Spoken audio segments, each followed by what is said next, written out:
Pemirsa, lalu makna apa yang bisa kita petik bersama dari kedatangan Paus Fransiskus ke Indonesia, terutama bagi umat beragama lainnya? Kita akan membahasnya bersama dengan Sekretaris Umum PP Muhammadiyah Abdul Mukti. Selamat pagi, Assalamualaikum Pak Abdul Mukti. Selamat pagi. Ya, Pak Abdul Mukti, PP Muhammadiyah kan sudah menyampaikan sambutan untuk Paus Fransiskus. Ya, lantas kira-kira apa yang bisa dimaknai dari kedatangan Paus Fransiskus ke Indonesia kali ini? Ya, yang pertama tentu kita sebagai bangsa Indonesia merasa terhormat dan mendapat kehormatan dengan kunjungan Paus Fransiskus ke Indonesia. Dan kalau kita mencoba menelusuri rekam jejak Paus Fransiskus, beliau adalah pemimpin tertinggi umat Katolik yang memang sejak penetapannya memiliki komitmen yang tinggi untuk membangun kerukunan bahkan kerjasama antar umat beragama, khususnya dengan umat Islam.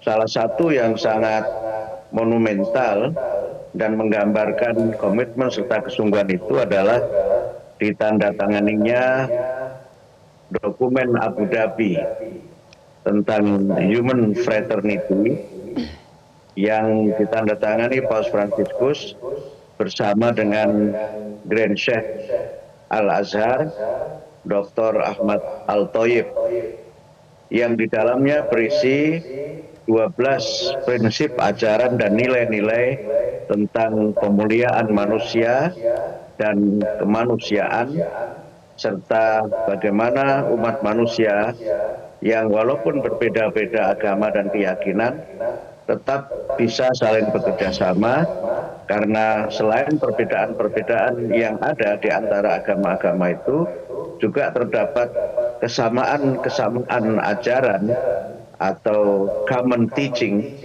yang menjadi titik temu berbagai agama untuk bisa saling bekerja sama dan menciptakan tata dunia yang damai. Tata dunia yang damai itu tidak hanya dunia yang tidak ada peperangan di dalamnya, tetapi tata dunia yang aman, di mana semua manusia mendapatkan ketenangan dalam kehidupannya, mendapatkan jaminan atas hak-haknya, dan juga memiliki kebebasan untuk dapat mengekspresikan apa yang menjadi prinsip dan keyakinannya. Karena itu, maka bagi kami umat Islam, tentu kunjungan Paus Fransiskus ke Indonesia ini juga semakin meneguhkan komitmen beliau untuk bagaimana masyarakat dan manusia yang berbeda-beda keyakinan dan agama itu tetap bisa saling bertemu, tetap bisa saling bersatu hati, walaupun tentu saja tidak bisa kita pungkiri adanya perbedaan-perbedaan ajaran di antara agama-agama yang ada di dunia. Sehingga kami tentu merasa bahwa dipilihnya Indonesia sebagai salah satu negara dalam kunjungan apostolik Paus Fransiskus ini adalah satu bentuk di mana tadi disampaikan dalam pengantar sebelum penyampaian saya ini, bagaimana alasan kenapa dipilih Indonesia. Salah satunya adalah karena Indonesia merupakan negara yang mayoritas penduduknya beragama Islam, tetapi masyarakatnya yang berbeda-beda agama, keyakinan, budaya, suku, dan bahasa tetap hidup berdampingan secara damai. Indonesia adalah model bagaimana perbedaan dapat dikelola dengan sebaik-baiknya, dan bagaimana agama dan budaya merupakan modal sosial dan modal spiritual bagi bangsa Indonesia untuk tetap bisa maju dan hidup dalam ikatan yang kita semua meyakininya sebagai kekuatan bangsa, yaitu Bhinneka Tunggal Ika. Baik, Bhinneka Tunggal Ika ya Pak Abdul, seperti Indonesia yang terdiri dari 6 agama yang diakui oleh pemerintah, dan dengan datangnya Paus ini Pak Abdul, kira-kira kerjasama apa yang bisa dijalin, dialog seperti apa yang bisa dijalin antar umat beragama? Yang saya kira sangat penting adalah bagaimana semua umat beragama ini berkomitmen bahwa kedamaian dan perdamaian itu adalah satu keadaan yang perlu untuk terus kita wujudkan bersama-sama. Agama memberikan kepada kita tuntunan untuk tidak hanya damai secara personal, tetapi juga harus damai secara komunal. Tidak hanya damai secara pribadi, tapi juga damai untuk kehidupan di alam semesta ini.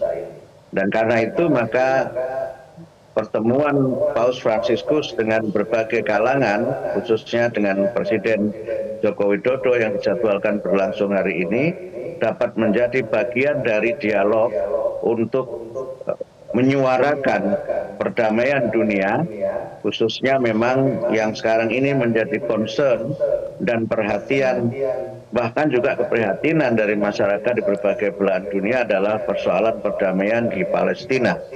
Perlu ada pembicaraan yang serius menurut saya dengan Paus Fransiskus sebagai kepala negara untuk bagaimana agar persoalan konflik Israel-Palestina ini dapat segera diakhiri dan berbagai macam bentuk kekerasan yang menimbulkan korban masyarakat yang tidak berdosa tidak terus-menerus terjadi. Ya, Pak Abdul, sebelum bertolak ke Jakarta kan Paus Fransiskus menyatakan bahwa memang mendukung gencatan senjata antara Palestina dan juga Israel. Nah, kira-kira seperti apa yang bisa kita diskusikan, bisa kita dorong kepada Paus agar bisa menyejukkan lah dan juga mendamaikan antara kedua konflik negara ini? Yang pertama tentu saya kira pemerintah Indonesia posisinya sudah sangat jelas ya terkait dengan eksistensi Israel dan Palestina itu dengan two-state solution, di mana Indonesia bersama dengan negara-negara yang lainnya berusaha untuk mewujudkan perdamaian dan masyarakat Israel dan Palestina dapat berbagi wilayah dan juga hidup berdampingan dengan two-state solution itu. Yang kedua, saya kira perlu dalam pertemuan dengan Presiden Joko Widodo nanti ada semacam pesan Jakarta begitu Mbak. Pesan Jakarta untuk perdamaian dunia yang itu akan menjadi salah satu hal penting dari kunjungan Paus Fransiskus ke Indonesia. Ada pesan untuk masyarakat dunia yang disampaikan oleh Paus Fransiskus dan Presiden Jokowi untuk bagaimana agar Indonesia, Vatikan, dan negara-negara di dunia ini secara bersama-sama lebih serius lagi untuk mewujudkan tata dunia yang damai, khususnya mengakhiri konflik antara Israel dengan Palestina. Ya, kita harapkan itu nanti jadi salah satu poin ya Pak dalam pertemuan dengan Presiden Joko Widodo. Nah Pak Abdul, kalau berbicara tadi kembali soal Indonesia, harmoni meskipun berbeda-beda, bahkan umat Islam yang menjadi mayoritas bisa hidup berdampingan dengan agama lain.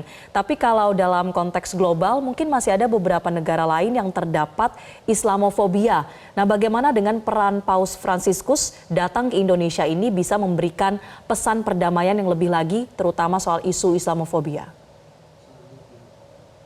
Ya, saya kira memang ini masih menjadi salah satu masalah yang serius ya, Islamofobia itu.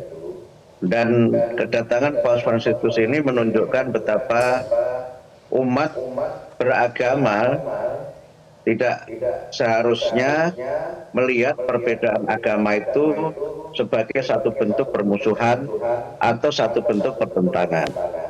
Kalau kita membaca dokumen Human Fraternity yang ditandatangani Paus Fransiskus dengan Grand Sheikh Al-Azhar, di situ tercermin bagaimana umat beragama itu dapat hidup berdampingan secara damai dan bagaimana tokoh-tokoh agama dapat berperan untuk mempelopori perdamaian itu dengan membangun persahabatan.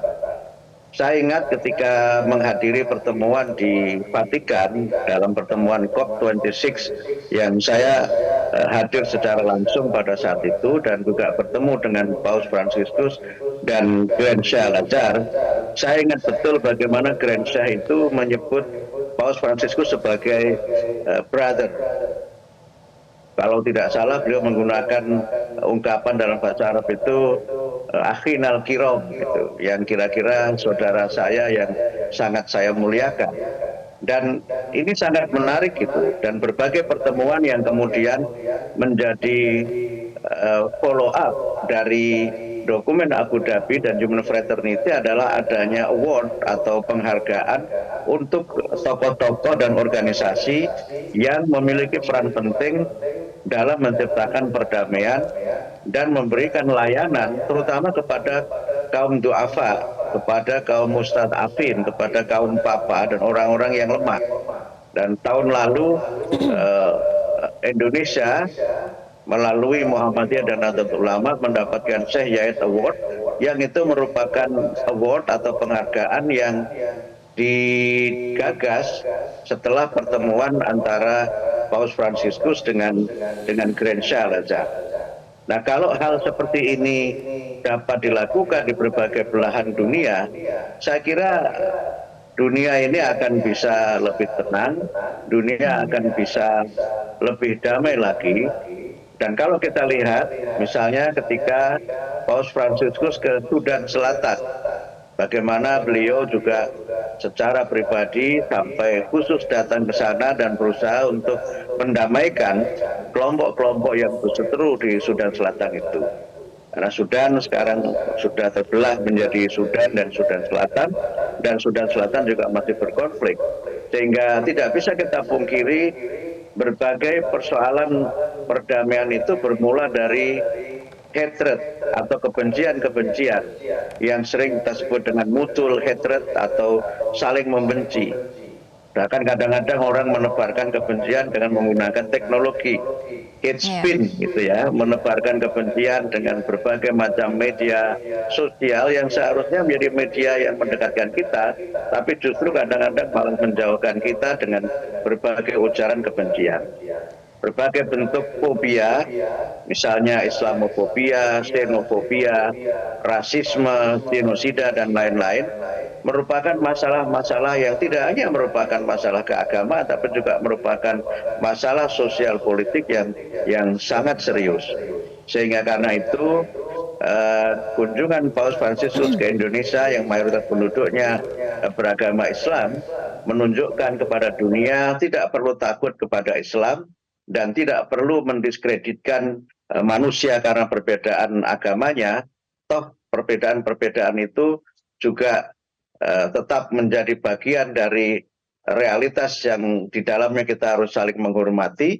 Bahkan lebih dari itu, kita juga harus menerima perbedaan itu sebagai satu keyakinan.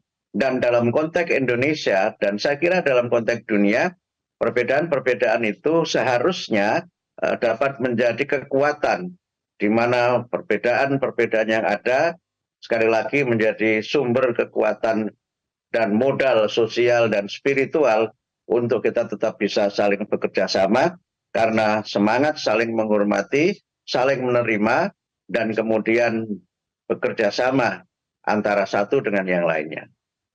Baik, semoga kunjungan dari Paus ke Indonesia menjadi contoh untuk perdamaian di dunia dan juga bisa memberikan masukan dari Indonesia untuk perdamaian secara internasional. Terima kasih Pak Abdul Mukti selaku Sekretaris Umum PP Muhammadiyah. Selamat kembali beraktivitas, Pak Abdul. Jelajahi cara baru mendapatkan informasi. Download Metro TV Extend sekarang.